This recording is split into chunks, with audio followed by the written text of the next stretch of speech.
I've been in Lebanon for a week. Yeah, I know. What are you doing over there? Wedding. Okay. Yeah, mate's wedding. Actually, you know Julian from Biggie Burger? I know. I actually know. I know of him. Yeah. I met one of his relatives that opened up Droolies in. Yeah, and Nassim.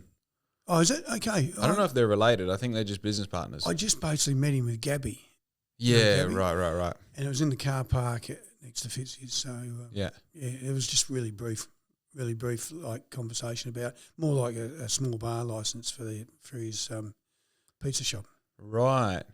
Yeah, so that means you can BYO and drinks till 10 or something? No, that's BYO. You don't need a license. Oh. Small bar is what we've got down at the cafe. So you can just go in, have drinks, but you can actually stand up at a function and have drinks. Right. Right. Restaurant license, 100% restaurant license is where you've got to be seated. And have a meal or? No. Okay. No. If it's a 100% restaurant license, 100% alcohol, you can sit anywhere and basically just have drinks, but food has to be available. Same as our thing. But the difference is you can stand up and have a function or stand up at the bar and have a drink with a small bar license, whereas a restaurant license you can't. Why is it different between sitting down and standing up? Because originally the restaurant license was introduced because basically it was you can have a drink with a meal, but then they went to the 100% license with restaurant license, and then they basically said no, you can actually have a drink without a meal, but you must be seated at a dining table or a lounge or something like that. So you must be seated. Yeah. Yep. Interesting, because there was always and tell me if I'm wrong here, because all of my memories of being in Fitzy's are typically a bit blurry, but you had to sit down when you were in the smokers area. Yeah. Is that a thing? I feel like it was a condition on the license. Always told that like you got to be sitting down. It's like, fucking leave me alone. I'm just hanging out. You know. Yeah, it was a condition on the license. That one where we couldn't have more than 60 people, and seats must be made available. Right. So it was just easier to get everybody seated rather than standing up. Right. So it's not a have to, but it makes life a bit easier. It makes life a bit easier for whoever's monitoring that beer garden. Yeah, interesting. So your trajectory that I know of, me knowing you sort of starts as like, you know, from Fitzy's, from Fitzy's, and then you later in the piece bought Pavilion. Yeah, that was about 3.5 years ago, yeah. Yeah. And then just recently you've sold out of everything and now you're purely just in the cafe, 6230. Yeah, right. Beautiful. So how long ago when did Fitzy start? How did that start? 2001. We got the license for it in December. Yeah. And then, so we started operating in December 2001. Yep. And that used to be a restaurant? Yeah, it was vacant when we took it over. Right. We had to wait 2 years to get the license through because there was some objections from other licensed venues. There's a bit of like, I've peripherally heard the like behind the scenes wars of like alcohol licensing in Bunbury. Is there truth to that? Like people stopping other people and protecting their trade sort of thing? Is that a thing you'd say? It was back around our time when we started, or we commenced the business. It was around 2000, 2001. Yeah. I mean, back then you could object against the license, but you had to have grounds to object. You can't just object because it's a licensed venue. Yeah, because I don't want competition, isn't it? Yeah, that's right. Competition, you can't object against with the situation where it's just competition. You've got to have some substance to the objection. Yeah, and typically that would be like if you're a homeowner and you're 3 blocks away and you don't want to have drunk people walking past your house, that would be like a typical objection? No, but they not 3 blocks away, in the immediate vicinity. Okay. And there's a harm minimisation policy. Yeah. So Okay. you've got to look after neighbours, right? And generally, within the close proximity of the venue. Yep. Yep. So you were at Fitzy's for, what does that make it, 24 years, 23 years? Yep, 23, 23. Right. So just in the time that I was partying, I'm 32, I've been partying at Fitzy's since I was about 22, so that's, just under 50% of the time you've been open. Fitzy's has changed. Like, it's definitely like it evolved as I was partying there. What's the whole like picture look like for you since you started it and since exiting it? You must have seen it like transform multiple times. Yeah, well, when we first opened, there was 5 late night venues. Okay. There was 2 at the Lord Forest. There was the Reef Hotel, and originally where the pavilion is now was Jigsaw's Nightclub. Okay. Right? I've never even heard of that. Yeah, Jigsaw's Nightclub, and then that moved across to Exit Nightclub for a number of years. And then it had a brief period where it closed and reopened, and then it was a strip club for a short time. What's this, Exit? Yeah. Wow. Okay. Yep. Oh, because there was also that joint next to what used to be Three Monkeys as well. There was like a bit of a, was it the R Bar?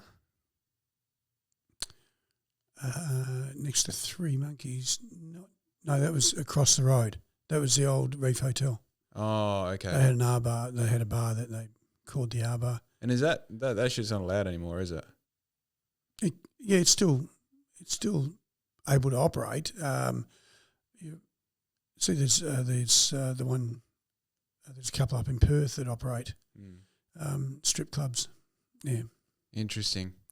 I feel like Bunbury's at such a woke's probably not the word. Bunbury's in a position now where I feel like it wouldn't last. It wouldn't fly. Like, I know even the Skimpies at Burleigh, since new ownership, the first thing they got rid of, they're like, yeah, we don't have the Skimpies anymore. It's just, I think that's also a crowd. The crowd that you're pulling. I think they want to change a bit of the demographic there. So that's like an easy decision to make. But don't let me derail what you were saying. Exit, and then there was also Barbados. It was. That's down in Marsden Hill. Yeah, they opened after we did. Yep. They opened probably a year or 2 after we opened. Okay. Again, they would have gone through the process of objections and things like that. But they were local. They were local guys that owned that. Yep. So they would have had a lot of local backing to support, make it happen. Yeah, I know a little bit about the Barbados story through Bashir. You know Bash? Yeah. So I had him on the podcast. I don't think he went into it much on the podcast, but I remember when I first met him, because him being Nick's brother, I think he came over here when their father passed away, actually. And I got talking to Bash while Nick was making coffee in his coffee van down on the jetty. And I'm like, 10 minutes into this conversation with Bash, I'm like, dude, who are you? You have so much knowledge about like the history of Bunbury, and like especially the Barbados story was crazy. It was originally going to be a car dealership until they're like, we can't put new, I think it was Land Rovers, I think the dealership was going to be.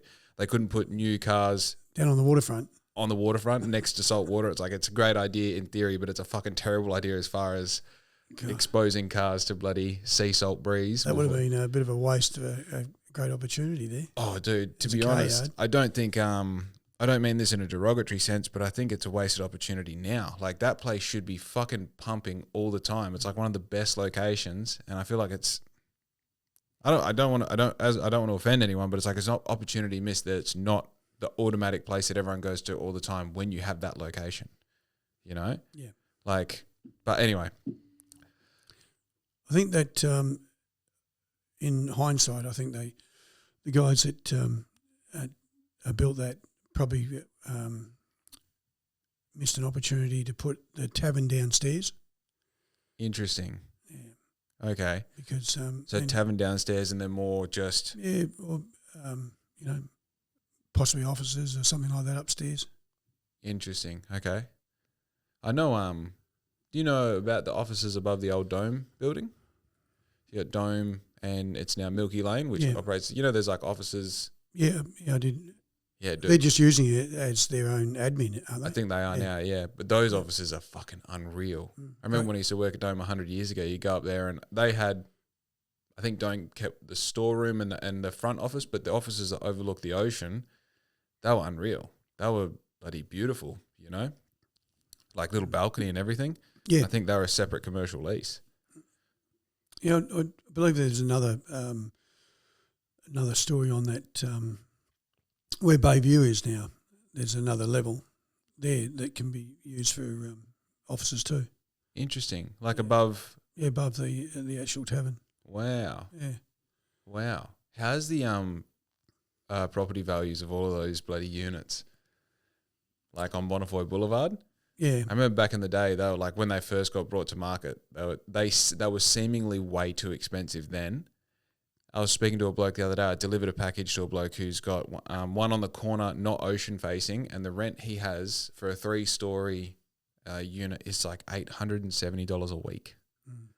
Yes. Bro, that's a mortgage. I know. That's crazy. Rent's currently a bit ridiculous, aren't they? Yeah. Yeah. But yeah, going back to it. So early 2000s, there's 5 late night partying areas. You're one of them. What does a Friday night and a Saturday night look like in Bunbury in the early 2000s? Well, there was a lot of employment down here. You know, Worsley were going through an expansion. Yep. So there was a lot more people out. It seemed to be a lot more people out back then than currently. We were operating 4 nights a week. So we were doing meals down at the nightclub. Yep. 4 nights. So Thursday, Friday, Saturday, Sunday. Really? Yeah. So we did dinner meals on a Thursday from 6 o'clock. Friday same. Saturday same, 6 o'clock, and then 3 o'clock on Sundays. Wow. Yep. Oh, Sunday sesh, duh. Yeah, of course. So when did you stop doing meals? Oh, it was so difficult to get a chef on a casual basis. So right. And we were only doing a small number of meals, so we stopped that probably about close to 18 years ago. Wow. We did it for the first 3, 4, 5 years. Yep. Yeah. What's the so obviously, like I know even 10 years ago compared to now, like it was a regular thing to wait in line on a Friday and Saturday at Fitzy's. Like it was part of the experience, you know, I just got to wait to get in. But now, I mean, not that I've been out, to be honest, I've been sober pretty much all year this year, so I haven't really seen much. But it seems to be like the line is, unless you time your shit really badly, you're probably not going to wait in line at Fitzy's. What do you think is a main contributor to people partying less, especially like the younger crew? I think it's the like preloading. You know, small parties at home, preloading before they come out. Yeah. The situation with drugs hasn't helped the hospitality industry. Is that in that people are doing drugs at home, or people are doing drugs and not coming out, or they are coming out not spending on alcohol? Possibly just doing drugs and not drinking. Yeah. You know, or having a minimal amount of drinks when they come out. Yep. So, yeah, I would suggest that the average spender's dropped a fair bit on purchasing drinks at licensed venues. Yep. And people are also a bit more health conscious as well. So and also the financial aspect, they haven't got money. Yeah, a good night out's worth $300 to $500. Yeah. You know, and it's like realistically, I mean, we were talking about it off camera just before. When your average income is whatever it is, I mean, $300 to $500 is a pretty big fraction of that, and to be spending it in 6 hours on Saturday night, it's like you start going, fuck, well, that's rent, you know, or that's that's most of my rent. I still have to put more on top of it if I'm you know. Like That's right. That's right. I remember when I was 18 and we moved out of when I moved out of home, I think rent was like $320 and we split it between 4 people and it still felt expensive. Yeah. And now it's like, you know, you're not getting a rental for any less than $500-600 as a young person if you can get a rental, you know, if you can share it with your mates, and then if you can afford it. There's so many ifs. It's like to then go, all right, and we're going to go out on Saturday night. It's like, of course they're going to do a fucking $50 whatever and not drink the 6 drinks on top. Yeah, you know, interesting. So what's your like? I'm guessing for 23 years you've stayed awake all night Friday, all night Saturday, you know, like, and you're alert. This is the thing. Like I remember being in line. I'm like, Glenn looks like how I look at midday during the week. That's how you look at midnight on a Friday night. Just stand there with a coffee, like, yep, and overseeing like 100 things at the same time. What's the experience of that? I mean, surely that's got to be draining on you after. Oh, it was always. We only operated like 6 hours. Excuse me. Only operated 6 hours per night, but it was pretty intense, you know, and getting everybody else focused too.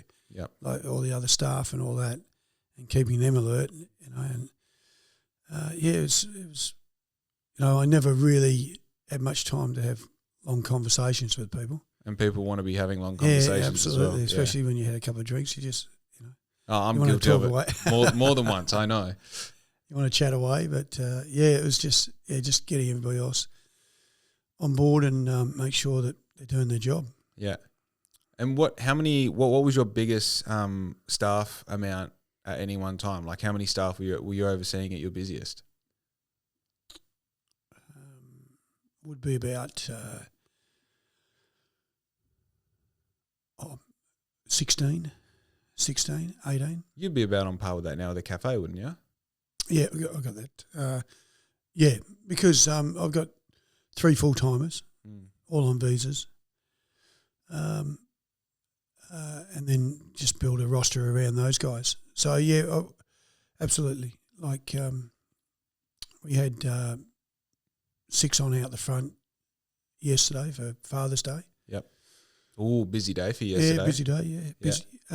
Even though the weather wasn't that great, but people still came out, obviously. Fuck yeah, Mother's and Father's Day, always busy. Yep. And then we had 4 in the kitchen, so there's 10 on board yesterday. You know, hospitality is like one of those industries that if as a business owner, if you want to get into hospitality, like you got to have your T's crossed and your I's dotted. You got to understand you're getting into a really tough industry. I'm just thinking coming out of the nightlife industry and into hospitality would have been like you could relax a bit. You know what I mean? Like absolutely, because the aspect of we deal with different people or different time of the day. Yeah, you know. So all the people that come down to the cafe, in the mornings they want coffees, and they and weekends in the afternoon they have a couple of beers or a couple of wines, and that's about it. Yeah. Whereas it's a little bit more fast pace of a night at the nightclub. You're the last stop. Yep. Before people go home and they want to party. Do you feel refreshed, like doing the daytime thing instead of the nighttime thing? Like, what's that transition feel like for you? Longer hours. Yeah. Yeah. and more operating days. Yeah. So it's just in reverse, isn't it? Really? Yeah.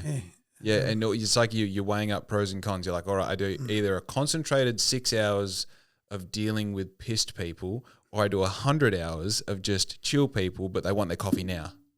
Yeah. Yep. Interesting. Yep. We're building up a good rapport down there, down at the cafe. We got regulars coming through on a daily basis or weekly basis. Yeah. We've got we're starting to get the mix right. It's been 2.5 years, so we're kicking a few goals down there. This summer should be quite busy for us. We're just committed to more music on the weekends. Yep. So we got we'll have 2 sessions on a Saturday and 2 sessions on a Sunday. Yep. So we're doing the lunch session and early evening session. So basically 12 to 3, we'll have somebody playing, a soloist down there playing. So like live, pretty laid back. as in like guitar, singing. Yeah, Beautiful. Then another soloist at or DJ from 4 to 7. That's Saturday and Sunday. We're committed to that. And then Friday, just an evening session. Yeah. That's such a cool vibe, eh? Like live music on the beach, drinks. I know I got one of my you know Janine. Janine, she's got the curly hair, English accent. She's part of my skate group. She comes always has I'm pretty sure I've even set her on. I'm like, you got to tell Glen to come on the podcast. And I reckon if I told her to do it, she would have fucking put the pressure on you to do it. But I know she loves, because you do a bit of seafood. Yeah, we do. Well, being on the ocean or on the water, you'd want to definitely have some seafood. So yeah, I think she to correct me if I'm wrong, you do oysters? Not oysters, no. Not oysters? We do chowders. We do, obviously fish and chips. Some Italian seafood pasta. What else? Yeah, there's a little bit more coming online. Yeah. On the new menu. So, we try and have, 4 or 5 dishes of seafood at least. I know it's her thing. She's like Sunday sesh, seafood, couple of drinks. She's like 62-30 is the fucking move. She's trying to push me for oysters. Yeah, I knew it was there. I knew there was something there. She loves her oysters. Yeah, she loves the oysters. Yeah. But yeah, so 2.5 years, you're in a spot that typically no one's really made work yet. I say the same about the Little Spencer boys. How many places have been where Little Spencer is and nobody made it work, and then those guys move in with a solid business model with a correct,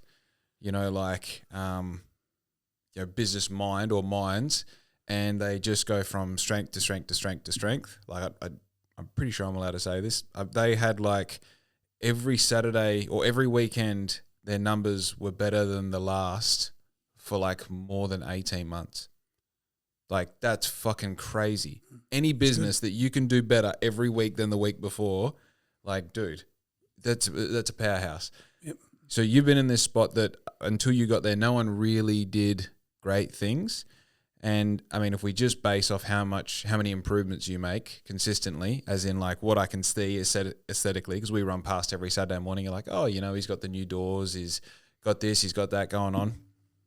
What do you think has been the secret sauce there for you as far as being able to maintain and grow a hospitality business in that position? I think you've got to listen to people, right? And everybody loves live music. Everybody loves a great coffee. If you want people to come back, you've got to have good quality stuff. Otherwise, they won't come back. And not only that, it comes down to customer service, and good people behind you.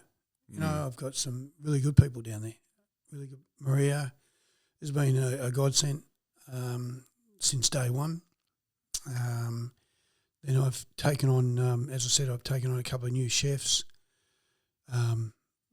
Sandra's the head chef. She's from the Philippines. Yep. She's great. She's good. She's solid. And then we've got another girl that's on a visa also from India, Napri. So we got I think if you can build solid base and then great customer service, friendly, right, and learn what the regulars want, and just bloody serve that, and have a good product. You have to have a good product, otherwise you won't get the return custom. What's your demo? Like, who's your perfect? It's older right now, but with the introduction, look, we cater for. I'm hoping that we're going to really kick some goals this summer. So the young families, right, people in their late 20s, 30s, that come down to the beach, let their kids have a run down the beach, and they come up and just have a wine or a beer or, Yeah. And then have it reasonably priced. So they can, have a meal down there with the family and all that. Mm. And then also just then we're getting some older people through, or when I say older, 40s like that sort of don't want to go into busy pubs in town. Mm. They just want to come down, have a quiet drink. Fuck, talk. One of your strengths is having so many car parks, hey? That's a big strength. That Being car able park. to just we don't have to do a lap 4 times to get a park near where we're trying to go. It's like, no, if I don't park straight out the front, there's other parks over there, there's other parks over there. Mm. I mean, I'm 32 and that's something that I like. That's right. We've got the caravan park across the road. And that's going from strength to strength. Wow. They're building more chalets there. Do you do any cross, are you giving them pamphlets or are you giving them? Yeah, they've got posters and menus and all that over there. Beautiful. And then the people over there, the workers, employees, because we're just across the road, Yep. just makes sense to come and see us. Do you give them a deal, the employees? No, they just come over and they have coffee or lunch or takeaway lunch or whatever. Beautiful. No, they're good. They've been very supportive. Yep. You've even got the boat ramp there. You've got that play. I never put 2 and 2 together there. What's the go with Dolphin Discovery Centre? They're still not doing anything. Do they have the cafe there? Is that open? Yeah, that's operating. Yeah. I think they're just looking for somebody to take over the lease on that. Mm. So hopefully it's somebody that knows what they're doing. Mm. Yeah, I'm looking at it. You don't want it falling over again. Mm. So such an awesome resource. Yeah, absolutely. Yeah, and it should be getting a lot more people through the place too. What do you? I mean, you probably don't want to go giving away too many suggestions, but what do you think a place like that would need to reach its potential? It's the Dolphin Centre should be the icon of Bunbury. Should be. Mm. They've got people that travel up to Monkey Mire. Four times the amount of people travel up to Monkey Mire. Yeah. Where there's not a lot of infrastructure and all that, and they'll be able to swim with the dolphins down here.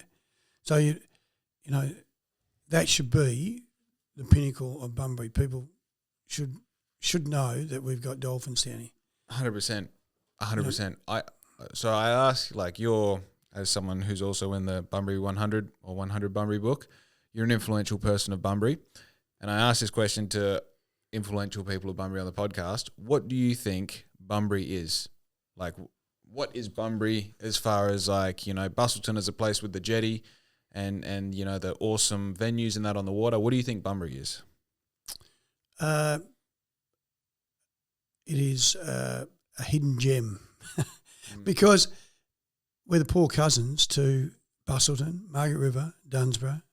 They just travel straight past us to go down there, and you probably get over 100,000 vehicles going more down that highway and just bypassing us. And it's not because of the bypass; it's because they don't know about us. Yeah, they don't know what we've got. I think one of the most accurate things, 2 things this year that I've really I agree with. Bunbury has an identity crisis. Bunbury isn't quite sure whether we're a tourism town, a mining town, a beach town. We don't quite know. And the second thing is I think Bunbury has an underdog mentality. I feel like, especially in the time that I've lived here, which is 22 years, it was sort of neck and neck. Margaret River had the wine region, but it's also far away. And Bustleton had the jetty, but it's also another half an hour if you're coming down from Perth, all these things. And then for whatever reason, Margaret River took off and Bustleton took off and Bunbury's started to take off half a dozen times, but every time we've been held back and been held back and been held back. And now we have this real especially according to the Facebook comment section, we have people who are just angry that all the people in council aren't making the right decisions and they're prioritising the wrong things and blah, blah, blah. And now we just have this feeling of disenfranchisement, if that makes sense. We've watched everyone around us just take off. Why haven't we taken off at the same time? And then I feel like the really weird thing is the finger always points back to the wrong people because of this, you know? And I think that we're in a really... I think there's a lot of potential, and I think it takes the right people being in the right chairs at the right time for that potential to be recognised and reached. But at the same time, fuck, man, I mean, I think I get a little bit scared that you're right. It's a hidden gem and it's just going to stay hidden, you know? I think it's not the council that's holding us back. It's how Bunbury's marketed. Like a lot of people just think that we're a town full of bogans and bikies. Right? I mean, I remember going to a seminar when John Castrilli was the mayor. Yep. And it was out at the university. It was about 23, 24 years ago. And they spent a lot of money on a marketing group from Perth, and they surveyed 1,500 people, and they asked what's two things that spring to mind when you mention Bunbury. And it was literally bogans and bikies. Wow. Right? And it's just how we just need to market, and we can tap into that market up in Perth, and we need to just get the people, rather than travelling straight past us, you know, to visit us, you know, because once you get them down here, I get a lot of comments when they come through the cafe from the caravan park, and when people are just travelling through from Australia, from overseas, the eastern states. Yep. They always say, you know, I didn't even know this place existed. Yeah. You know, and when they see it, they say, "Wow, what a Something great else. place! Yeah. What a It's beautiful funny. spot." Yeah. I've got my little band of people that all say the same thing. Like, we literally live in heaven. We have great weather most of the time. We're like next to the forest. We're next to the ocean. You know, like I'm a 10-minute walk from the ocean, and most days of the year, there's some are undesirable, but you can just jump in, have a clean swim in the water, and come out and, dude, talk about coffee. Find me a shit coffee in this town. They reckon Melbourne is a place of great coffee. Every time I go to Melbourne, it's like you have to know someone who knows someone that this cafe is good. Every single cafe in Bunbury serves a reasonably good coffee. And just like little things like that, where the expectation of like lifestyle is so high here, creates such a organically cool place for tourists to come and visit. And no one knows. No one knows. You know, I was like arguing with Lebanese people a week ago, and they're saying like, how could you not think, you know, Lebanon is like, it is, it's a magical place. There's something about it that you can't really describe with words. I'm like, yeah, but I literally live in heaven, you know, like clean air, green grass, everything's nice, everything's beautiful here. And again, you know, you say you're from Bunbury and you have to go like, you know, Perth, the most isolated city in the world, we're 2 hours below that. And they're like, oh, okay, still not getting it. No one knows, you know? Yep. What do you think would be the two things that resonates with you about Bunbury? Well, originally I only came down here for a 12-month stint.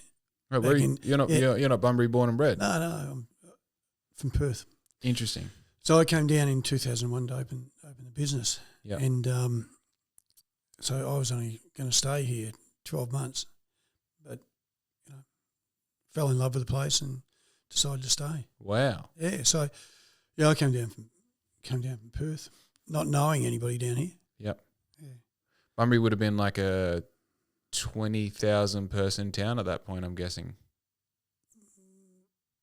No, it's it was still the population doesn't really grow here.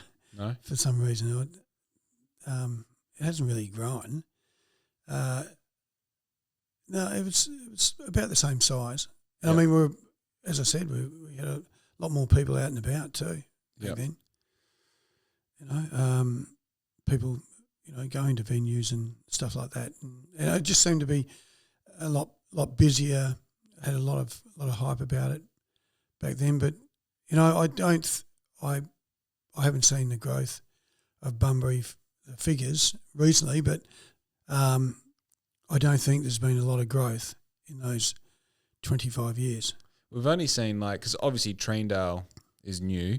Dalyellup, I mean, when I moved here, Dalyellup was we rode motorbikes through Dalyellup, you know what I mean? Like it was nothing. So obviously Dalyellup sort of popped off. As far as Bunbury goes, like Bunbury's been pretty much the same size, I guess, that I know of. Yeah, there's not a great deal of land development. You haven't got the land within the Bunbury area. So, yeah, it's really Del Yellup and Treendale that have really taken off. Yeah, and even then, I mean, they're not really Bunbury, are they? They're their own own councils. Shires, yeah. Yeah. Yeah, interesting. So did you have a history in business before you came here? No. So you came to a new town with the concept of opening a nightclub or, an establishment with no business experience and not knowing anyone. No. That seems fucking crazy. Yeah. It was. As I said, like we had 2 other venues up in Perth at the time. Right. So, it was just we identified it as a growth area, Bunbury. Yep. And we came down here a few times just to see what else was around, what the main competitors would be. Yep. And we just saw a niche in the market that, hadn't been catered for. So we just thought. So originally we put live music on. Yep. It was Thursday, Friday, and Saturday nights. We had live music and then a DJ after that. So we've changed a bit. We've reduced the days or the operating hours. Yep. And just made it on the 2 nights, Friday and Saturday. Yeah. Got away. We stopped doing the meals because that wasn't viable. And also we couldn't find another chef that would do casual hours on a weekend because that's when everyone wants them. Everybody wants the chefs. So we've reduced it down to 12 hours. But it was pretty intense, those 12 hours, and the demand was there. So the live music vision was there 20 years ago. The live music vision is being put into practice now with 6230. Was there did you have an idea of this perfect place that you could own and operate as far as an entertainment venue goes? Or have you always sort of shifted and moved with the desires of the customer? Just believe that people love live music. And when we do our evenings down at the Café right now, even though it's quiet and all that, but we'll get them playing of an evening down there, and people just love it. They applaud every song they play and things like that. And it's just it's a way of getting people into the venue, right? And it also allows people the performers to have an income as well, giving them a platform. Yeah, a platform, because on the Friday nights, Helen, one of the girls, she's from the music school, so she actually gets one of the students that she teaches during the week. Yep. To play for the first hour. Wow. On the Friday night. That's cool. And then she takes over for 3 hours. Yeah. So that'll just continue on through the warmer months and all that. But it gives them a platform to perform and get a couple of strings to their bow. Interesting. So throughout this entire journey, has being in business brought you happiness? Yeah, absolutely. Yeah. Look, the main thing for me is, it is giving the public something that they appreciate, and just having and them coming back is enough to support us, is a great feeling, and and building the business. I mean, that is to me. That's a thrill for me, Of course, seeing it go from one thing to the next, absolutely. the next, yeah. Yeah, absolutely. I mean, this next step during summer, I think will be really very good for the venue. I think people really appreciate it. We're getting a bit of a name out there, and just it's actually, to me, I get a kick out of it. Yeah, Unreal. yeah. What's the feeling of being Fitzy? Because a lot of people know you. Most people know you for the same reason. And obviously, like, just being the person behind the club, you're going to have different faces for different people. But what's the experience of being such an iconic name in Bunbury? I know that's a weird question to ask, but look, we get people coming down now that, you know, we had 24 years of history at Fitzy, so we had a couple of generations come through, and now, you know, some of the guys that used to play up a little bit now come through with kids, and you know, and totally different people. Yeah, you know, they got it out of their system, and basically now, you know, they're people, good people in the community, and they come in and, you know, we have a bit of a laugh. I feel like you're low-key talking about me in a way. Not just you, Joe. Yeah, but no, it's actually good, and they, you know, I've got still a great rapport, even though, you know, some of the guys I used to turn away, you know, and they realise that they played up a little bit, and now totally different. You know, they're good people, and they just come in and, you know, talk about the old times, and but they're totally different in a totally different situation now. There's definitely like a I know this is a crazy leap to make, but stick with me. You almost play like a societal fatherly role, because you know you have to play a position where, for the sake of your license, your venue, your identity, you can't take shit from anyone. You know, you can't let people break the law. You can't let people, you know, just slip this under the radar. You know, if you've had too much, you got to fucking go. You know, and like typically, I'm not going to get into it, but we live in a fatherless society now. A lot of young men aren't men. They're fucking boys wearing size 12 shoes that think they're men, but they've not been disciplined in any sense of the word, and somehow have become adults. And then they come to an establishment like yours, and you're like, I'm sorry, who the fuck are you? You know? And then, you know, perhaps these are the same blokes that are now coming back, you know, 5, 10, 15 years later, and being like, yeah, you were right. You were right, you know. That must have been how is it? I mean, you probably weren't as good 20 years ago as what you are now at being the discipline setter, or the rule, you know, the person who applies the rules. What's that like?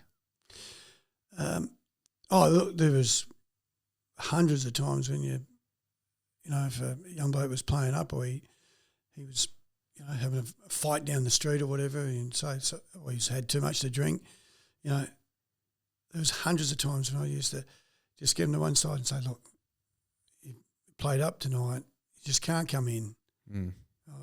How about maybe give it 3 months break and come back and see us. Hectic. In 3 months. And you know what? They didn't get aggressive or anything. They pretty much took it on board. And the introduction of the ScanTech machine was a great thing, because we weren't relying on memory. You know, when we put a ban on a person, that's machine it. tells you. The Yeah. machine tells us. No. What year was ScanTech? Probably about 10 years ago now. I was one of the first ones to take the machine, take the ScanTech on. It'd be about 10 years ago. It was a great tool for us. Yeah, I can imagine. What you would have seen fashion change like a dozen times. Like, I know even my most recent trip out at night, you're like, people are wearing shit now that are, you know, normally you stick with what you wear between like 18 and 25. You just wear that for the rest of your life when you go out. Like, for me, it was like skinny black jeans and a hoodie, and it's like, that's what we wear when we go out. And now, like, I look at what kids are wearing, I'm like, the fuck is this? You look like dorks, you know what I mean? They all cut the stupid haircuts of the mullet, and I don't get it. How many like phases do you think you've seen of like aesthetic and fashion change throughout the years? Oh, look, there was a change in the thinking of what to wear, like from a Friday to a Saturday night. Like, Friday night is really grungy type style, and then on a Saturday night, they'd come out dressed up. Really? Yeah, it was. It wasn't a case where they might just come out in jeans and a top on the Friday because they basically come out from work or just chucking something on. Chuck something on and just come out for a few drinks. But then Saturday, they had time to get dressed up and all that, and then they come out. So Saturday night was normally a more fashionable night. Mm. Friday, and also the different trends like the people from, because obviously money's pretty tight, as we said, so you wouldn't get too many people coming out on the Friday and Saturday night. Okay. So they'd leave it for one night, and normally the Saturday. That's why that's probably the busiest night. Yeah. So the Friday night was after work crowd, and then also a few undesirables. Mm. Yeah. I don't know how you go, like especially if you work a 12-hour shift and then you've already started pre-drinks with the boys at the end of the day, and then you fucking not even a shower, you're just chucking something on, going out, and then those blokes that go to midnight, like, dude, that'd take me 2 weeks to recover from. You know what I mean? Like I had 3 big sessions in Lebanon, and I'm still fucking not sleeping right. You know, that was last week. As you get older, it takes about 48 hours to get. Yeah, no shit. It was, I remember, when I was young, I used to go out 4 and 5 nights a week. Yeah. Have a few hours sleep in between and do it again. Dude, I mean, back in my party days, like you would remember my party days, it would be Wednesday night, you go to Perth, come home, sleep for a couple hours, start the coffee van, do that until lunchtime. Thursday night typically was something at my place, and then coffee van Friday morning. Friday night, Fitzy's, exit. Saturday night, Fitzy's, exit. Typically an event on Saturday morning as well with the coffee van. And then fucking smoke bongs all day Sunday and then do it all again. And like I did that for like 2 years. And I think the thing you realise with that, because I know blokes that still do that now besides the Wednesday night, and they're like, nah, you're just weak. I'm like, you live in a constant state of being hurt. You don't know what it's like to feel good. You know, like I just had 6 months of sleeping at least 8 hours a night. And then I go and get fucked up 3 times in 1 week. And I'm like, oh, now I remember why I don't do this. Is because it's not like you feel average. You feel fucking horrible. And you're normalizing horrible. So you forget what average feels like. You forget what good feels like. And then when you're in that sort of like cloud of bullshit thoughts of like, this is fine. People drink every day. This is normal. Cigarettes are healthy. It's like you can't even touch the guy who's staying sober and doing the right thing. I mean, especially in the business sense, dude. My business over the past 6 months, doing really well. I wonder why. You know, because I can fucking think clearly. But being in that environment, what's your attitude towards drinking in general? Like now, as an ex nightclub owner, how do you relate to the activity of drinking? Myself, or for the last 24 years, I haven't really had. I don't really drink anyway. Really? Yeah, I just have the occasional wine when I go out or at home, and on back then, we had a couple of days off, like the Good Friday or the Christmas Day. I'd have a few drinks then, So it's 2 or 3 days of the year I'd have a few drinks, but generally speaking, basically we just. With current responsible service of alcohol, with people that come in, you just got to monitor them. They just can't. You can't do it in public these days. Get intoxicated. Yeah, you really can't. If you start seeing the effects of alcohol on somebody, you just got to cut them off. Just say, sorry guys, you can't. We can't serve you anymore. You just need to go home. Yeah. You've had too much. So would you say, I mean, I know the answer is yes. So probably how many people have you seen, not because of Fitzy's being there, but just because you were a merchant of alcohol and in an environment where there are drugs? Bunbury had a period of, I don't know if it still is, like the worst, we're the meth capital of Australia or something. Yeah. Is there people that you witness go downhill because of drugs and alcohol, because you're in that environment where you're seeing people like that? Are there people where you saw them go downhill because of those choices, do you think? Well, yeah, I've seen people transform into, like, you know, the physically, you just see that the effects of drugs on people. They lose a lot of weight. They get scarring on their faces and things like this, and they're going through some rough times. You can see that. They've dropped probably these are females in particular. They've probably dropped 20, 25 kilos. Through this stuff, and really withdrawn, and just that they're obviously on something. But will they listen to your advice? Probably not. Would you offer advice in situations?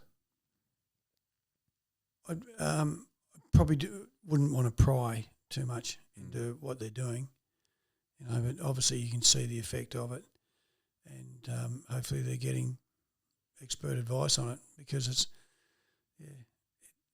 But yes, physically you can see that they're doing something, taking some form of drugs and things like this. In particular, meth. You can see how it's affecting them. But yeah, they're not the type of people that probably take your advice. Yeah, dude. As someone who's stood at the edge of the cliff, and not, I've never knowingly participated in meth specifically, but as someone who has had a period of my life where I partied, it's crazy how fucking easy it happens. How like all of a sudden you're just like, oh, I'm like, you sort of like see yourself in the mirror, I guess, and you're like, I never thought I'd see myself like that, and that is me. That is exactly what I look like. And I think, I don't know how close I got to disaster, but, I remember the moment where I was like, I'm going to fucking definitely pull back on this. And since that moment, it took probably, like somewhere between 6 and 8 years. It got to a point where it was actually the day after our engagement party last year, and I was like, oh, I'm even done smoking weed. I'm just going to completely stop doing everything and just see what happens. And life dramatically increases almost immediately and keeps getting better and better and better as far as like results in the business, relationships, energy, being able to do things. But then having the retrospective like view, and you look back and you go like, as I said before, you defend shitty decisions because of the feeling, the short-term feeling that they give you. And I think when I reflect on my time partying and my time being in that environment where I was normalizing bad decisions, and you hang out with other people who make the same decision, so you believe that everyone's doing it. That's the real big catch, like, oh, if such and my best friend and my girlfriend and we're all doing, like, everyone does it, right? No, just the people you hang out with are doing it, So it must have been a bit of a fucking heart wrencher for you to see, especially like, essentially not kids, but like young adults full of potential that can do anything with their lives, and somehow they find this and then fall into that fucking spiral of it. Is that hard to see in your position, do you think?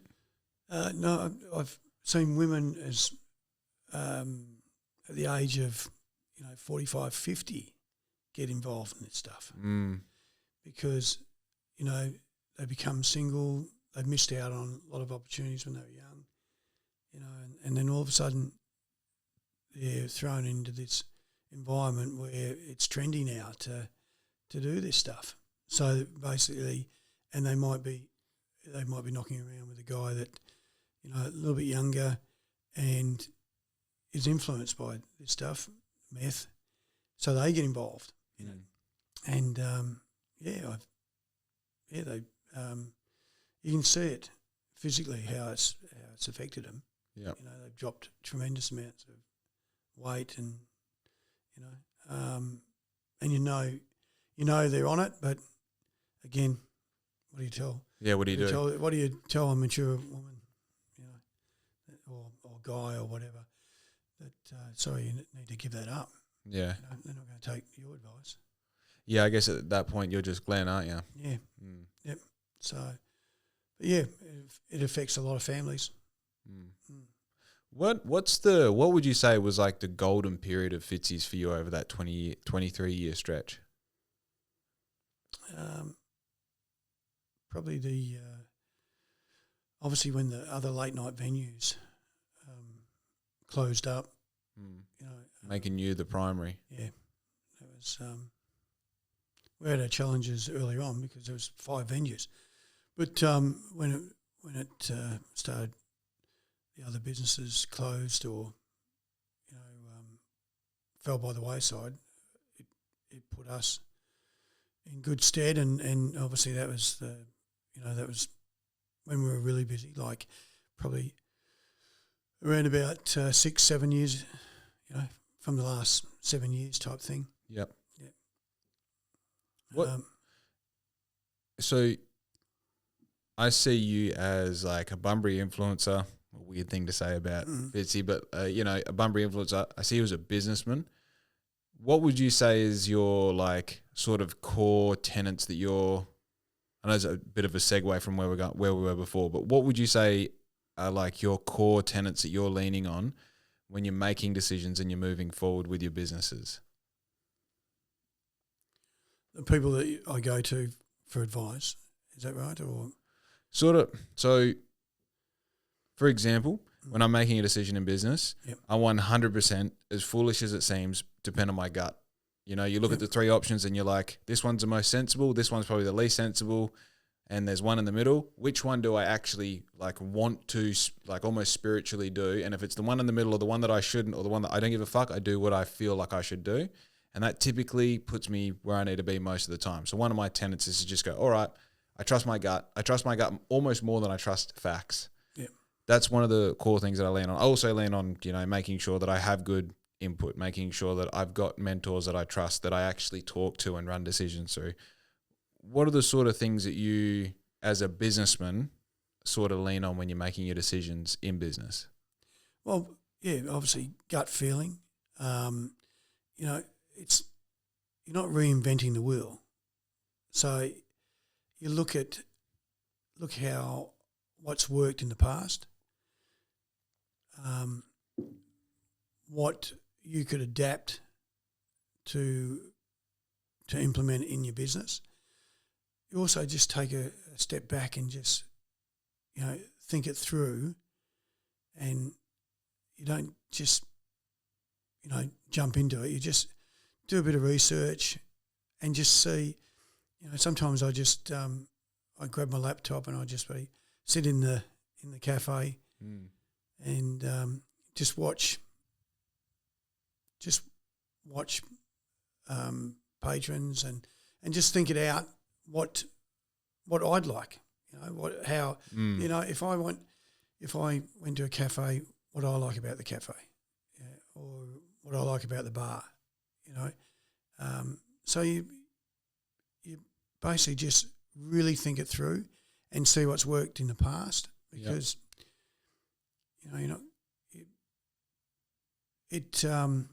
you could be wasting your time trying to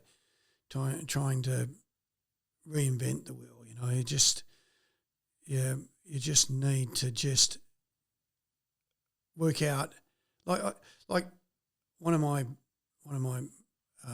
beefs about going into a place, a restaurant or something like that, or mainly a cafe type thing, and if the place looks dirty, right, or the tables aren't cleared or anything like that, I feel as if what type of service are they going to provide? Yeah. And the attitude of the staff, whether they want to serve you or they're really happy to serve you, So sort of you take those things out and you just say, right, this is this is the standard that I want, right, and then just introduce that. The live music stuff, that's just, it's not rocket science. People love live music. So to increase the live music this summer was just basically we just wanted to do it. Even though our lunch sessions and all that are quite busy, just to introduce a bit of just a really good product. So basically, a draw card to get people in. They might stay around for a little bit longer. Yeah. You know. Oh yeah, because you've got that invisible scoop net that goes, instead of leaving after 25 minutes, we'll leave after the next song or that this artist is complete, which might be one more drink. Yeah, I never thought about that. So not only that, we got so our lunches are really busy. So, but I've decided to put the music on at lunchtime. And then potentially, as you said, Jake, they might want to stay on, you know. So then the second artist starts. Yeah. You know, so we're not. Basically, I just get to a stage where, you know, what I like and what I want, you know, and trying to implement that. You know, it's no good just serving a coffee. It's got to be a good coffee. Yeah. Right? It's got to be, you know, a decent coffee that people will come back for, because if you don't get return custom on your coffee, forget about it. Yeah. Same as food. And you listen to people if they've you know, well travelled and all that, and you listen to them and just, yeah, okay, that's a great idea. We'll think about that. Yeah. You know? So yeah, just keep your mind open to ideas. You know, research ideas. You know, and also what you like. You know, is a big thing. If you because basically you're a customer somewhere else. Yeah. Well, even then you said that you reflect the decisions you make in your cafe based off the things that you do or don't like in another cafe, That's right? That's right. Do you think you're a creative person? Not overly creative. Interesting. Not overly creative. You know, just open your mind and you know, look around when you go elsewhere and just see what's happening there. You know. What as a businessman of 20 plus years, I know you've got a couple answers to this. What are some big mistakes that you've made? Learning opportunities, but big mistakes.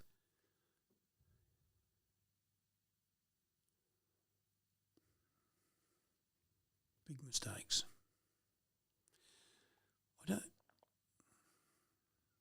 I can go first if you want. Yeah, go on. Opening up the door to getting into business with other people more than once. Well, that is a big mistake. It is. If that's the case. People recognising value and going, "Ooh, be a part of my organisation," getting to the 11th hour and then going like, "Fuck, this isn't why I started business, to fucking get a job and work for someone." You know, I did it so I can be the man. I want to keep being the man. This is a fucking awesome mistake. So I was going to do a job for a person where I did like a live activation thing. Essentially, I get my whole setup and I put it in a location for an event, and then say it's your event and you've got artwork and you've got logos, print out heaps of those logos and have heaps of blank stock so that people can come up and say, I want that shirt with that logo, or I want that hoodie with that logo. I spent $15,000 on blank stock to have there for the weekend. It was a 2-day thing.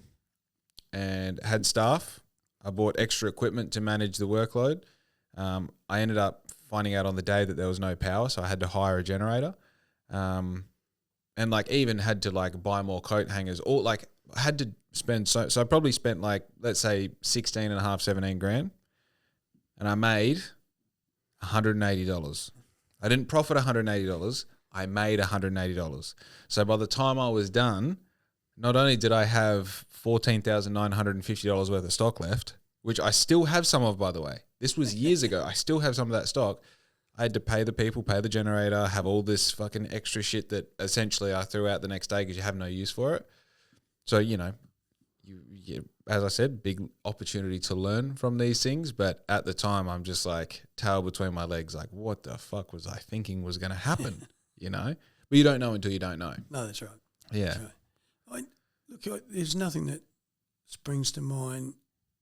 You know, the main thing that you just brought up was business partners. Right? You gotta take on a business partner that's got the same enthusiasm you know, the same ethics and all that. So that, not saying that I've made a mistake with it, but you know, you just got to make sure that who you go in business with is doing it for the right reasons as well. You know, and they're willing to put the work in. Yeah. Because that's the big thing where, you know, you become a little bit pissed off after years if you're putting a bigger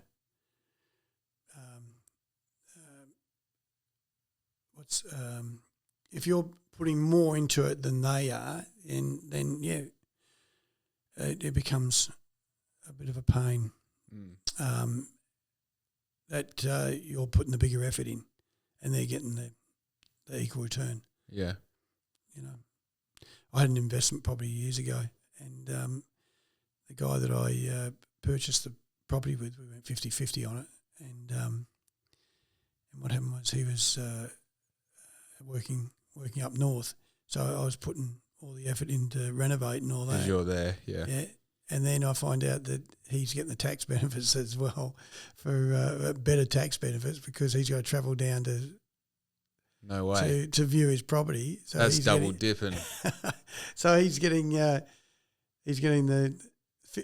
equal return on it and the better tax benefits. Unreal. And he's not putting the effort in. Yeah. Yeah, that annoys you. Did you have anything else while Fitzy's was happening, or was that your only? No, that was it. Wow. So you had a business that operated like 6 hours a day between 2 and 4 days a week, and that generated enough not only to justify the property and the staff and all the rest, but also for you to live a full life. Yeah. That's a brilliant business model. That is, when you break it down on an hourly rate, yeah. Also, like I'm not discrediting the fact that it's dealing with drunk people. You know, obviously I can't imagine all the things that are involved with it, but also like I work 100 hours a week and make ends meet, you know? Yeah. Oh, there's a lot behind the scenes too. You know, there's other stuff that you got to do behind the scenes, but the principal operating hours is 12 hours. Yeah.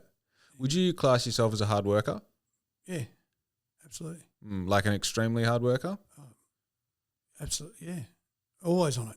Always promoting the business, always talking about it, always, you know, always doing something there.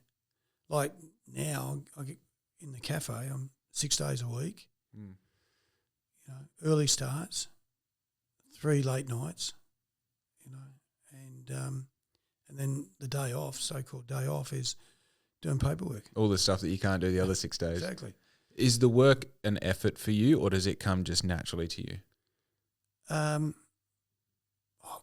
a couple of times when you getting out of bed at 5:30 in the morning, you think, "Oh my God, yeah, what am I doing? What could I be doing right now?" Yeah, but no, you know, you want success, so you got the drive to keep on going. Yeah.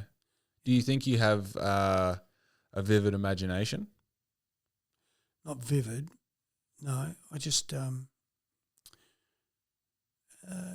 no, I don't think I've got a vivid imagination. I think I just like what I do, and you know, it's all about offering a really good package for customers. You know, a good product is important, and it's not. Yeah, there's no imagination in it. It's just you've got a goal, and you want to just run a very successful business, and that's you know, that's the drive. Dude, you're old school as fuck. You know that. Yeah. You're so old school. Like I don't know whether, again, this is probably just because I'm influenced by the things that are directly around me. I hang out with other business owners pretty much only. All of my social media feeds, like my personal ones, business and like self-help, if that's what you call it, like self-improvement style content. The literature that I like, any book that I read is to do with business or self-help. and even then, like my self-talk to myself, like everything is purely about doing better in the business. And like the reason I ask, well, if you have a vivid imagination, is like if I really have a problem, I just sit down, close my eyes and dissect it. I'm just like, what's going on? Who's a perfect person who would have the greatest answers to this, whether I can communicate with them in real life or not. And I talk to them in my mind and they give me the answer. So I almost feel like I connect with something else. Yep. I feel like that across the board though. Like you probably know I have a history as a professional athlete when I was younger.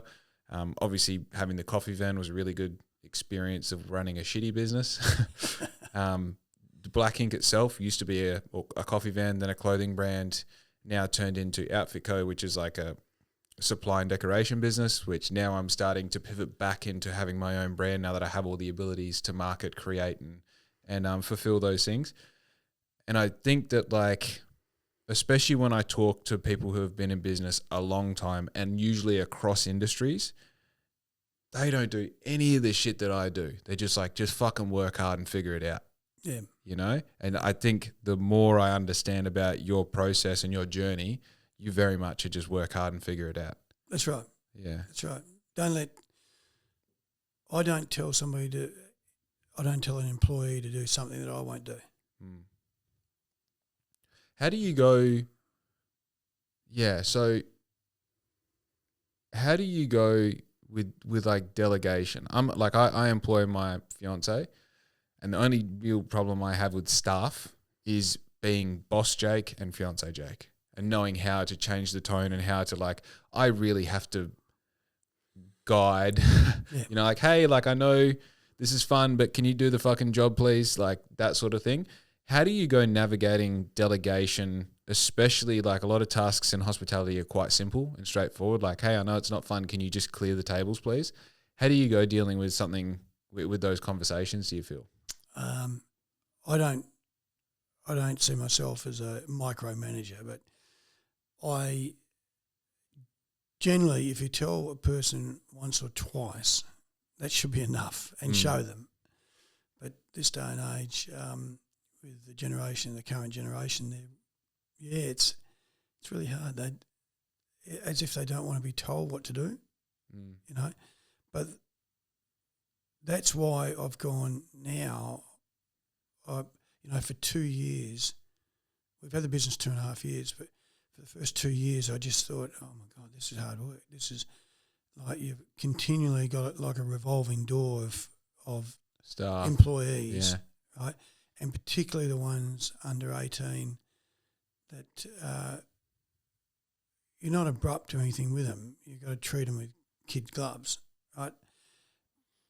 But, you know, it's as if they don't want to be told how to do a job, right? So the older staff, right, you know, they've worked hard in the past and they're really good workers now, you know. And then you've got the different work ethics with overseas people. They just, you know, they want to work to get on. Yeah. You know? So it's as if this generation now have got a safety net, either the parents or the dole, and they won't do these mundane types of duties now. So it really comes down to, you know, that's difficult right now, and I'd hate to be reliant on just employing a lot of these franchises, but employ young people, and it's just really hard, really difficult to employ them. But the guys that I currently got, the workers there, you know, that are, you know, over 30, they're good. They're really good. They turn up to work. They put in a huge effort. You know, some of them have been in business before. You know, so that's great to have them to fall back on. Appreciating what it means to make it work. That's right. But yeah, it's difficult with the younger generation right now. Yep. You know. What was your first job? How old were you? Oh, yeah, I was It must have been like 120 years ago. It was actually like a small supermarket, and yeah, I was just cutting up veggies and all that. And, Cool. And just putting them up on the shelf and stuff like that. I probably would have been. I was still at school, so 15. Do you remember being excited to work? Oh yeah, first job. You save your money. Fuck yeah. You know. One of the girls at work right now, she's just managed to buy a car. She's only 16. Yeah. Just managed to buy her first car. Wow, 16 buying your first car in these Yeah, days. she had a bit of help from her parents, but she just had to equal it. So she saved all this money from work. Beauty. So she's put it into a really nice car. So she's wrapped. She can't wait till she gets a license. Yep. But one in 100. Dude, that was like my generation. My first job was being a stable hand. I did it for like 2 years. Got the job when I was 14. Couldn't be like, I felt blessed to have such a cool job. Yeah. You know, like you had your work boots. You're excited to put them on. I'd polish them once a month. Like that sort of mentality. Never been a great saver, but even then, like, you know, you saved your money so you could get your license as soon as possible. The day of your birthday, you were getting your license. Once you had your license, you were then taking advantage of that. You get a job further away from home and all this stuff, right? And that was everyone. Yeah. That was my friends group. That was the other friends group. That was everyone was doing that. And now, like, it just blows my mind that, you know, someone in my life, I think she's 19. She's 19. And she just got her license. I'm like, how's it feel? She's like, oh, yeah, you know, it's all right.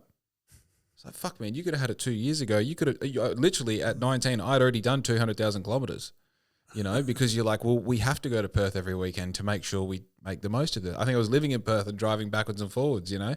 Like when I got my moped license, I think we did like 1,000 Ks in the first week on a moped.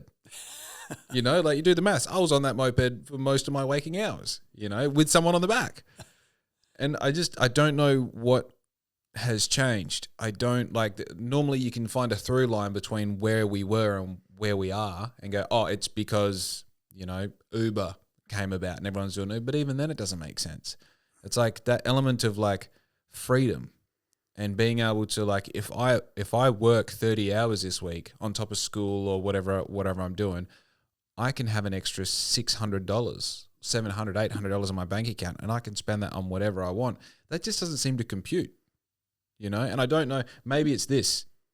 Maybe it's having a phone where you have infinite access to social media and porn. So now going out on a Friday night isn't exciting like it used to be. Yeah, true. Yeah. You know, and this is the thing, when I was partying, as much as Tinder and Instagram and all the rest was around, you still had to work to get laid. You still had to look good in real life. You still had to be able to talk, make eye contact. You had to have charm, you know? And it's like, I feel like that's entirely lost on the 18-year-olds of now. You know, like their entire shit is like, well, how good's your profile? How many likes do you get? That's right. You know? How many people are looking at your story? And we'll judge your value based on that. So maybe getting a car isn't what it used to be because that's, I don't know. I also don't find it surprising that you at 15 were stoked to go to work to cut up vegetables. You know? Yeah, no. Yeah. Just cutting the bottom off the collies and taking the extra leaves off. Dude, what a responsibility. That's nuts. Yeah. Do you have any tie-ins with other local businesses with the cafe? Is there any sort of like connections there? As in people I associate with? Yeah, well, just in general, like. Yeah, no, there's you get that microphone nice and close. Bring your mic. There's pub owners and restaurant owners, and you know, often catch up or have a chat. Or do you ever do things that help, like piggyback off each other? Because I know back in the day, you would like, I don't know whether this is on purpose, but it was like you go Barbados, then Monkeys, then Fitzy's, then Exit. Is there anything like that in your current situation? No, not currently. No. No, it's No, it was probably more so, a few years back, but now I think pretty much they're all standalone businesses. Now, just heavily concentrating on their own business and trying to get bums on seats. Yeah. Yeah. There's not a lot of interaction between the venues. The only real interaction there might be is that, the security company might run 2 or 3 of the venues. Oh, okay. So there might be interaction there, but generally speaking, there's not a lot. I mean, we have a little bit to do with the Rose Hotel, the Burley, a couple of eateries, late night eateries and all that. Feast 43 or the kebab shop. But we don't.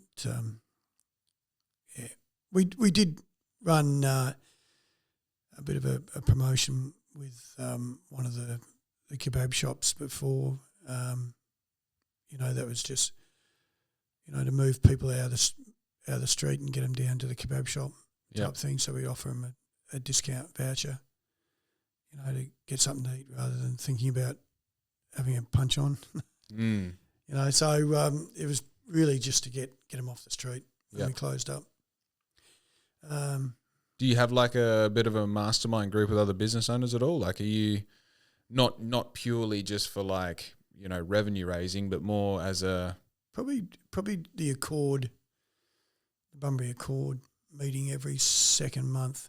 Oh, you're part of that? Yeah, I have been since the inception. Are you part of the Chamber of Commerce? No. Have you ever been a part of the Chamber of Commerce? Yeah, we were in the early days, yeah. Yeah. Probably the last 10 years we haven't been. Interesting. Yeah. Yeah, I feel I'm not going to talk about it on the podcast. I'll tell you later. Yeah, there's I just think there's so much to, like, especially at my point, like we're year 5 in this business, and like every time, so I participate in a few things. There's like young people in business monthly walk. It's just anyone and everyone under 40, I think. Just go for a walk. Oh, Cabana, yeah. Yeah. We come and have coffee with you. Then I've got like another real mastermind group that's me and 5 other business owners, and that's like curtains down. Here's our financials. Here's what we're doing. I'm having this problem. Has anyone seen this? Can anyone help me with this? Does anyone want? You know what I mean? Like real fucking. And that's crazy. Like literally, we all agree. We leave there like so like pumped to go grow and make changes in our business and, do things. And also we're accountable to each other because of it. Because you're saying, here's what we're doing at the moment monthly. Here's where we want to be. Here's what we think it takes to do that. Does anyone have any input? And this person says, well, I do this. This person says, well, I do that. You put that into your plan, and then you meet next month. You're like, this worked, this didn't. Here's what. You know what I mean? So you have that really. Well, that's good. Yeah, that's good. So you disclose financials and stuff yeah, like to that. a certain extent. And is there a coach? No, we're each other's coach. That's the idea. Okay. It's purely just one bloke in there. He's and like we're all under 40. He's been in business for 11 years. One of them. Another one's been in business. This is his 2nd year of business. I'm year 5. Another bloke's year 3, and the other 2 are 4 or 5 years in. So we're all. It's crazy though, like even the bloke who's had the least amount of time in business, like I've taken away really influential bits of information and even like tools. So like the most recent thing was he was showing us his marketing and budget. Sorry, not marketing. Just his like, I think it's just like a budget spreadsheet that he made for his business. And I'm like, my budgeting is like throwing darts on a pinboard. I just fucking hope for the best. Can I have your spreadsheet? He's like, yeah, fuck yeah. Gives me the spreadsheet and sits down with me for an hour to help me fill it all out so that I can. So it's like just something like that where he's year 2 in business, I'm year 5. I never even considered having a budgeting spreadsheet where I can project things and understand what's going on in my business. And then things where I've offered him, like one of the big things is like staff. So the bloke who's been in business 11 years, he's got like 16, 17 people that works in his business. So anytime there's a staff question, everyone looks at him and says like, what would you do? Well, actually I'd incentivize and do this and do that. It's fucking unreal, Yeah. And you sort of by osmosis are forcing each other to grow every time you catch up. So they're all in different industries, are they? Everyone's in a different industry. Yep. There's no competition there. No. But I think also if there was...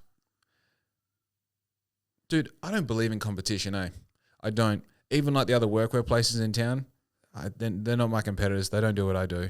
And even if they did do what I do, they're never going to be me, and I'm never going to be them. And they're always going to have their friends and family that support them, and my friends and family that support me, and all the rest, all the people that are just customers. It's literally who has the better bait. You know, you're going to cast. I just need to have better bait than you if you're going to sell the same shit that I sell. You know. Yep.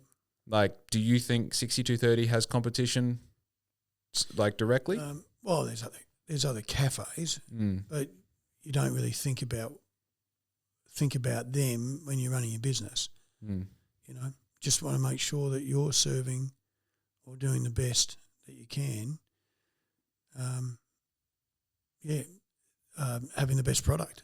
You know, it's not a matter of you're not looking over their shoulder or anything. You just get on with your own business.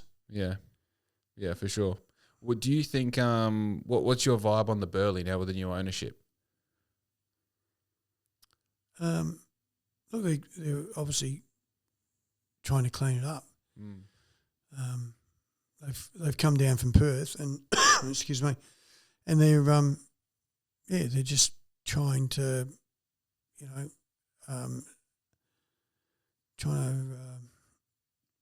get a better clientele through there. Yep. And do the best that they can to, you know, try and maybe even open up a new market for them. They're doing a lot of entertainment, so they're spending a lot of money on entertaining. Yeah, I saw their schedule the other day for the end of the year.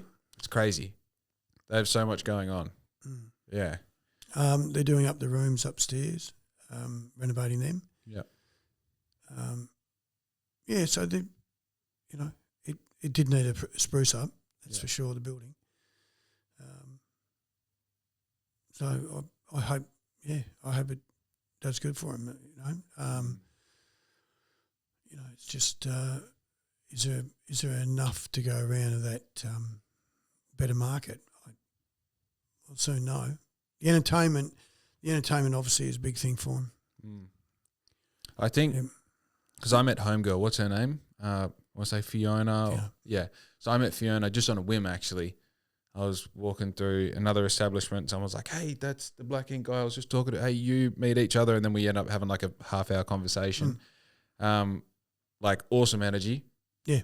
Energy's really good. Experience in the game. Has a real clear vision on what they want to achieve. And like that's the core shit you need to have in line, right? The Rose does such a good job. The Rose is like such a good job as far as having a beautiful building that has all this character and history. Obviously, the food is great. The drink is great. You have different environments in the one. Like Fitzy's did that really well as well. You know, had the dance floor, the inside area, the smoker's garden around the corner. Like you sort of had somewhere you could be if you didn't want to be in that position.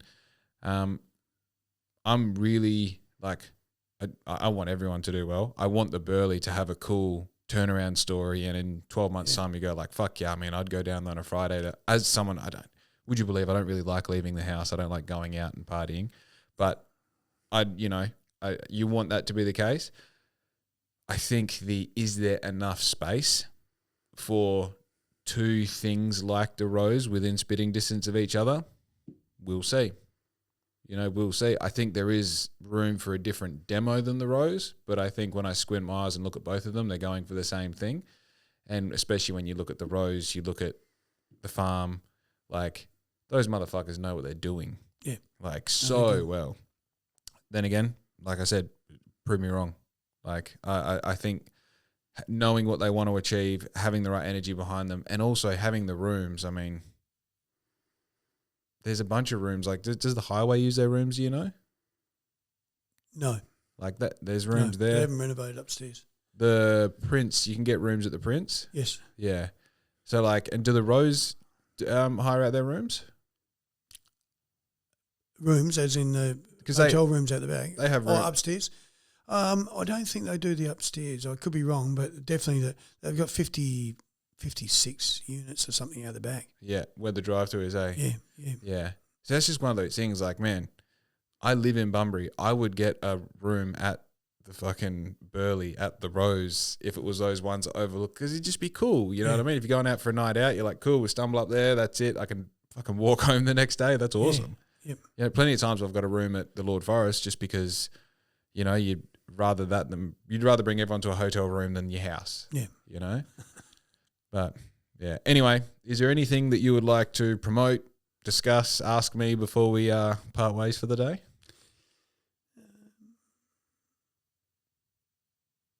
So, how's your business going now? Since for the last 5 years, is it? 5 years. 5 years. So, yeah, we started obviously just as like living in the caravan. I didn't want to go back to work, so I was like, we'll make a thing of black ink again. We'll try our hardest.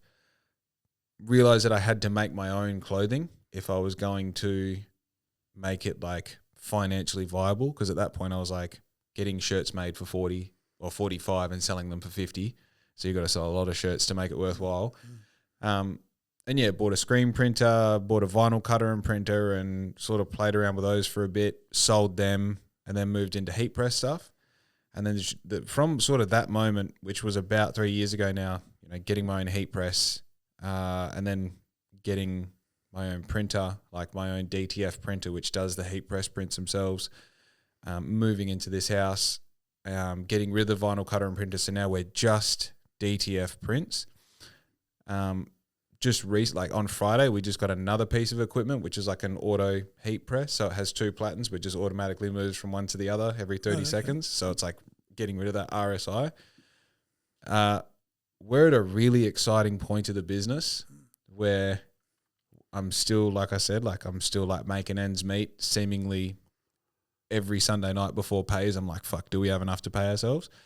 But I think we're right at the point where it's like shit's going to start happening, because I actually took off 3 months from doing anything with anyone, like said no to every coffee date. I stopped doing my social skate. I literally just stayed in this fucking office building a back-end program to manage all of our process essentially.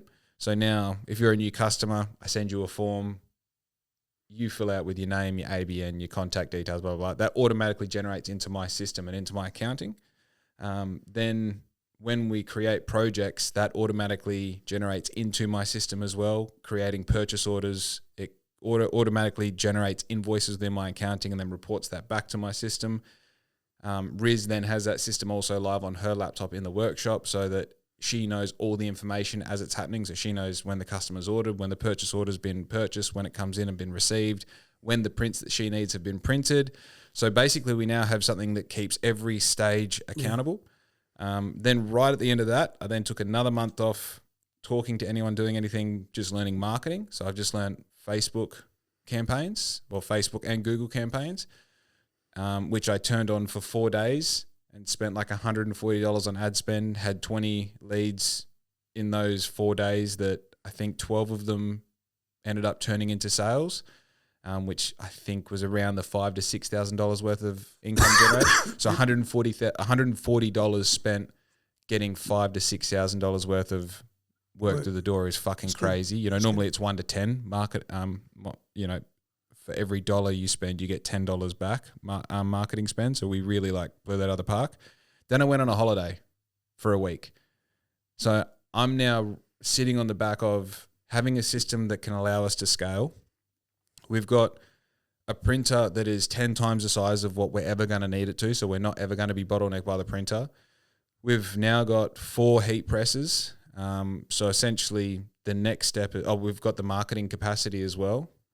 So now it's sort of just like plug all the cords in and press start and just fucking keep up. And at the same time, we're still doing enough work without any marketing to pay wages, to, you know, pay off the machine and, you know, live in the house and do our shopping and go on a holiday to Lebanon for a week. And Riz also went on a holiday to Melbourne for a week. Not saying this as bragging, but just saying, like, you know what business is, getting to a point where you're like, we can take our foot off the gas for a week and not die. You know? So I think we're at a point now where I'm like, you know, I'm getting more grey hairs every week, but check in 12 months. You know? Well, I'm just I'm at a point in business now where I'm so fucking excited about it that I'm actually going quiet. I don't tell people. I'm just like, they'll see soon. They'll just see, you know? So yeah, it's a cool spot to be in. I wouldn't mind having a look at your setup. Yeah, it's a fucking mess out there because of that electrical thing. But yeah, I'll be stoked to show you for sure. For sure. That's good. Absolutely. Well, thank you very much for coming on the podcast. Only took me 6 months, but I got you. Did well, mate. Yeah, bloody oath. And don't forget, go to 6230, have a coffee, have a meal, enjoy some live music. And other than that, be good to your mum because we're fucking out of here.